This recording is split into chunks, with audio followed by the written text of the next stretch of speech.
So we're going to move on to Brenda. So Brenda, our question for you is around data, since you're our data guru who's up at the front this morning. Dr. Allard notes the value of having good data tools and systems for coordinating services across multiple jurisdictions, and specifically references ServicePoint as an example. How many of you in the room are familiar with ServicePoint? Oh, I love that. Fantastic.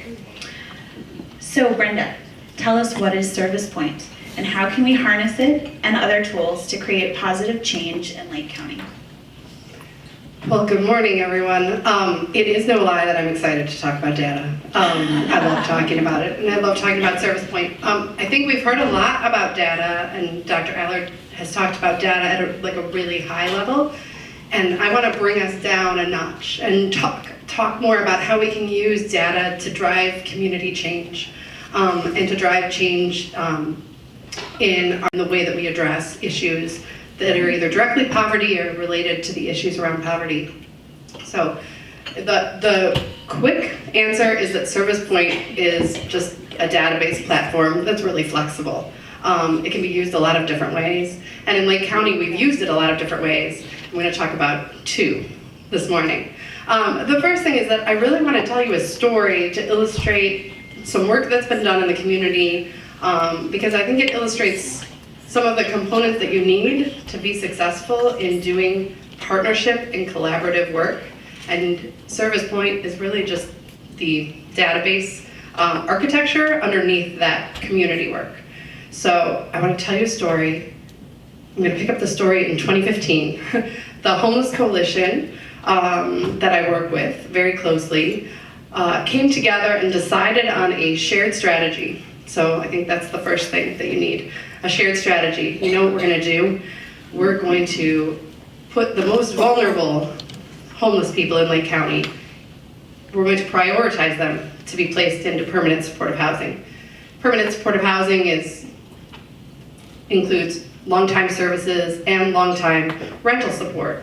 And it's the most intensive intervention that we have in the homeless service system, and it's intended for the most vulnerable.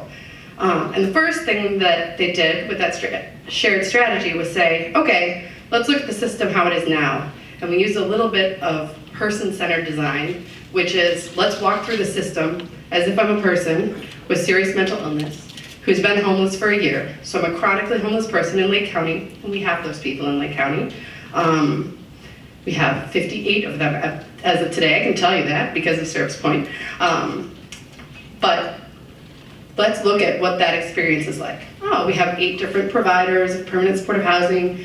Every single one of them is in a different location. They have a different intake process. They have separate waiting lists. And they have little different criteria. And vacancies are few and far between, and it's just kind of happenstance if I happen to present the provider who has a vacancy. Well, that's not a great system for someone who is really vulnerable and experiencing a crisis. It doesn't work very well, and it means we can't do our strategy, which is serve the most vulnerable. We're serving the people who can navigate our system, and that's not great. So the community came together and said, okay, we're gonna change that. The next thing they did was they got a release of information that allows participants to say, yes, I want my information shared across these providers, so I don't have to go 8 different places. I want there to be one waiting list. Yes, that's better for me, and I opt in. I want my information shared so that I can access one system for getting into permanent supportive housing. And the provider said, oop, we're gonna need a way to figure out who's the most vulnerable. Oh, let's get an assessment tool. Okay, great. Then my coworkers built a database, a place in ServicePoint that will keep all that information. So we have homeless service providers across the whole community adding people to this list. Every time there's a vacancy in any provider, we have one list that's real-time data. Who is chronically homeless? The most vulnerable person gets matched first. It doesn't matter if you showed up yesterday. If we found you yesterday and you're living outside and you've been there for 10 years and you have the highest vulnerability score and the longest time homeless, you're getting matched to housing the next day. It's no longer a waiting list, it's now an intentional list of executing on our strategy. And so we started that about 2.5 years ago, and we've seen in our point in time measures of chronic homelessness that chronic homelessness in Lake County has been cut in half. and we're driving towards zero. Today we're at 58. I can tell you on any given day how many people meet that definition because we kept building and tweaking the data tool to tell us what we needed to know to get better at the process. The final thing I want to talk about, because I feel like it was so revolutionary for this process, was quality improvement science. Looking at continuous quality improvement and using data to constantly tweak what you're doing. I think in social services and even in my social work program, we spent a lot of time thinking about how do you spend a year planning for something and then put it into the field and then sort of quickly decide, oh yeah, we were wrong. That wasn't quite right, and we'll abandon that effort. What's been really transformative in working with all these partners at the Homeless Coalition is do something, evaluate it relentlessly, and tweak it immediately. So constantly, continuously improving. You have an idea of something that might be better. How do you try it small? How do you test it and then make it bigger? How do you say, we could get faster at putting people into housing. It may be if we tried this. Okay, let's try it at one provider and let's see what happens.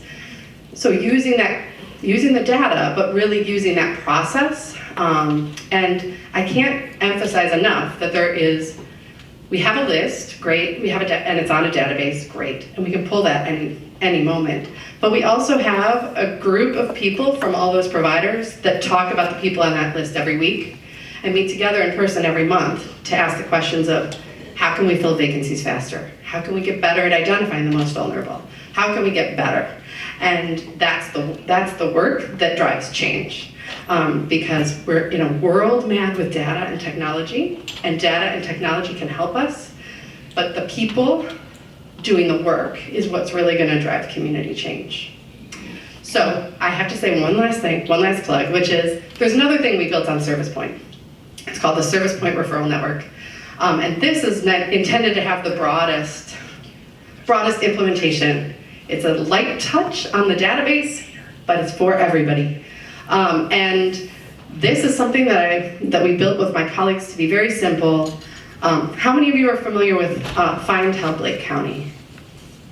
So Find Help Lake County is a website that has a catalog of human services in Lake County, and that is it's managed by United Way. The United Way people are here, yeah, yay! And that architecture is actually built in ServicePoint. So you're querying ServicePoint. When you go on Find Help Lake County and you're looking for where can I find XYZ, you're querying ServicePoint. So what we did was we took that architecture and built a way for electronic referrals to be sent. So we'll have information in the toolkit. How do you join the ServicePoint Referral Network? We spent the last year working very closely with a privacy attorney to clear HIPAA-related barriers. And so we're going to be going even broader with the providers that we have sending and receiving electronic referrals on ServicePoint in the next year. And the intention of that is to bring really good information to case managers that on day one, they can have the same knowledge as someone who's been working in Lake County for 10 years. They can know, okay, where are these services? I'm looking for X service, where is it?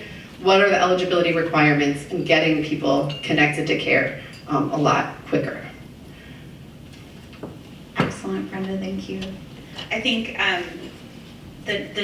well, I took a lot of nuggets out of what you just shared, but I think one of the really important learnings from what you shared with us is the idea of failing fast and learning fast. And I think that we've seen that play out in many ways with a lot of the collaborative efforts that are underway in Lake County, and just seeing that play out at the county level with data-driven evidence, if you will, is really valuable and important. So we need to continue to do more.